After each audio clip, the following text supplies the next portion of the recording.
to greet Saddam Hussein in 1994 in Iraq and to salute him for his courage and his indefatigability. You're lying again.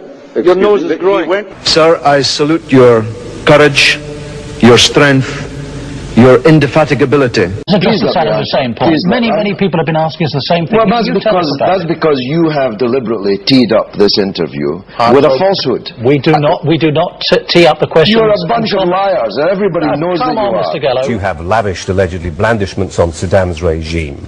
Do you think life would be better now under that dictatorship, under that totalitarian regime of terror run by Saddam Hussein? Well, I have never lavished blandishments on Saddam Hussein's regime. In fact, I was one of the very few opponents of the Saddam Hussein regime when British ministers and businessmen... I was talking about and to the Iraqi people. Sir, I salute your courage, your strength, your indefatigability. I can honestly tell you that there was not a single person to whom I told I was coming to Iraq and hoping to meet with yourself who did not wish me to convey their heartfelt, fraternal greetings and support. You're a bunch of liars. I am not an admirer of Saddam Hussein. Saddam Hussein will live in history long after these dogs. At a time when we know, through his own admission, that Saddam still possessed weapons of mass destruction, when the dictator was financing global terror, when dissidents were rotting in jail or having their tongues cut out in the street, when all this was happening, George Galloway went to Iraq, stood in front of Saddam and said, "Sir, I salute your courage, your strength and your indefatigability." Those who support the invasion of Iraq may have made many mistakes, but not that one.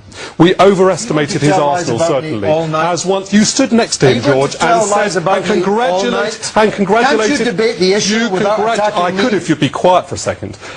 Certainly, we underestimated his arsenal, but at least we saw clearly Saddam's ruthlessness and his murderous nature. We didn't congratulate people on calling their children Saddam. What about Mr. Sharon? Galloway Tell us about Sharon, the murderer. Again with the Jews. Tell us about Sharon, the murderer. With the Jews, that we should not have contained Saddam and not toppled him, for he opposed every measure, George, to constrain this fascist dictator. And now, so as you vote, I ask you to salute human rights, to salute freedom, to salute a difficult, flawed, but still correct decision to resist aggression, and to salute the brave, free people of Iraq.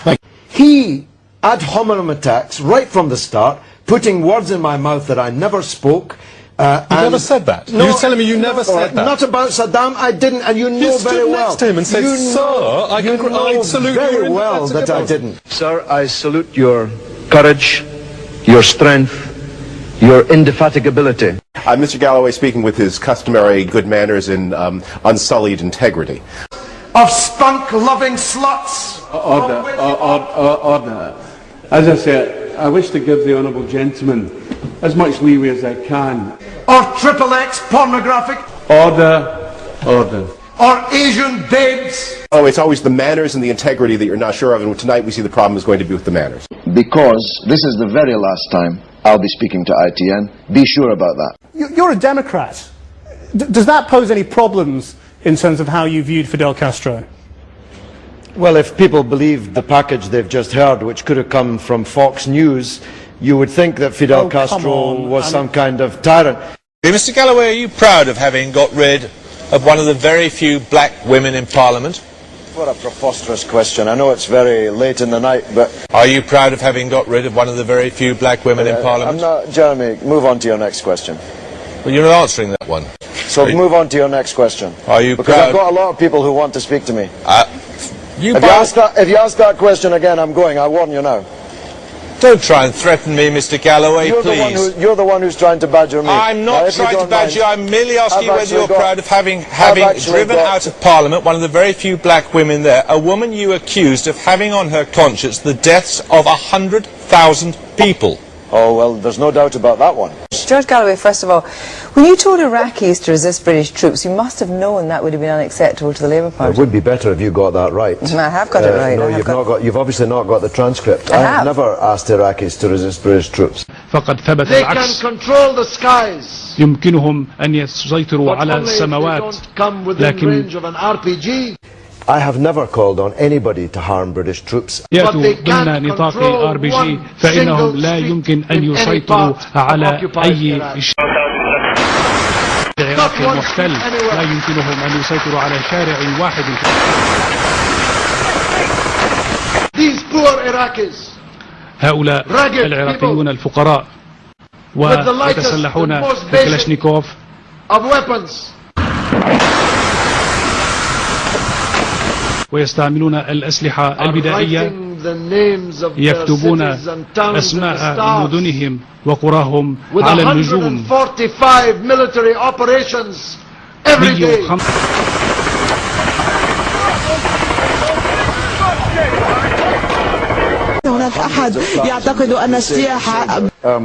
Mr. Galloway trades a better set of manners when he's in Los Angeles from the one that he exhibits when he's in, say, Syria on state television, when he praises the martyrs and the jihadists and the 150 or so operations they conduct every day in Iraq. He goes there to stir it up, and then he comes here to tell us, watch out, they're being nasty.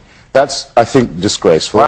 George unquestionably and disgracefully called on foreign mercenaries, or whatever they might be called, to fight with British troops. There's no question about that. He's now backpedaling in the extreme. How do you justify your support for Hezbollah and its leader, Sheikh Hassan Nasrallah? A preposterous way to introduce an item, and what a preposterous first question. What a silly question. What a silly person you are. The people who pay the price for the disappointment are the young soldiers that we've sent there to give their life's blood. والولايات المتحدة كقوة محتلة تضعف باستمرار. ويمكن القول بأن المقاومة العراقية لا تدافع عن العراق وحسب، إنها George is the only one where any action's been taken, and it's quite clear that it's nothing to do with his position on Iraq. It's a position on British troops and calling on foreign troops to fight against British troops. That's the size of it. George wants to convince us all it's to do with his position in Iraq, that he's some kind of martyr. It's simply not true. Despite your propaganda, socialism will survive. It's not propaganda. These are simple questions. It's Fox News propaganda, which I've come to get used to from Channel 4 News. All right, fine. We'll put aside we will put aside the abuse. I'm asking you a simple question about how you see the future of Cuba. Do you think there will be some transition? Socialism will survive. I know that makes you sad, but it will survive. I don't think that dictator does it. You know, when Hitler was at the Channel ports, we had a national government, we suspended normal politics, we cast aside... Sorry, who's Hitler in this comparison? Well, George Bush. He's the George Bush is Hitler, is he? Yeah. Don't make me laugh, Mr. Galloway. You have a record as long as my arm of justifying autocracy across the world, and you admire Castro because of the way he rules. All the papers seem to imply that you get executed in Iran for being gay. That's not true. His boyfriend was hung, though, wasn't he? Yes, but not for being gay, for committing sex crimes against young men. In Iran, they are persecuted, and those two boys were hung for being gay. I don't know what you're talking about. You've got to take them at their word. If they say, if the leader of Iran says he wants to wipe Israel off the face of the earth. He didn't say that, and you know very well he didn't say that.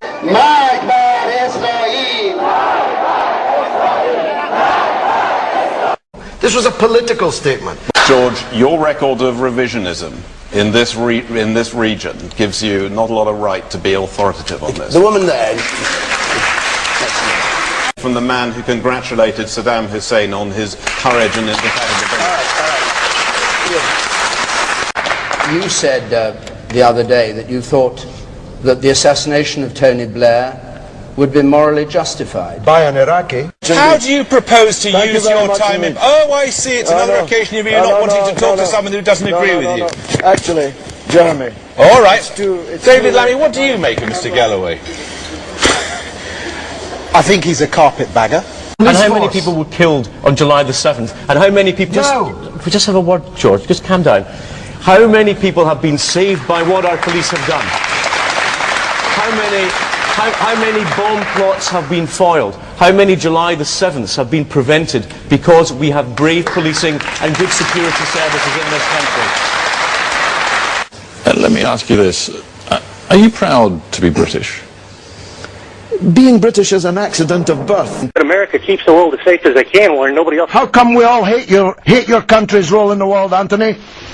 What's that? How come we all hate your country where the people are 32 stone and where there's no sidewalk because nobody walks anymore? Go and stuff your mouth.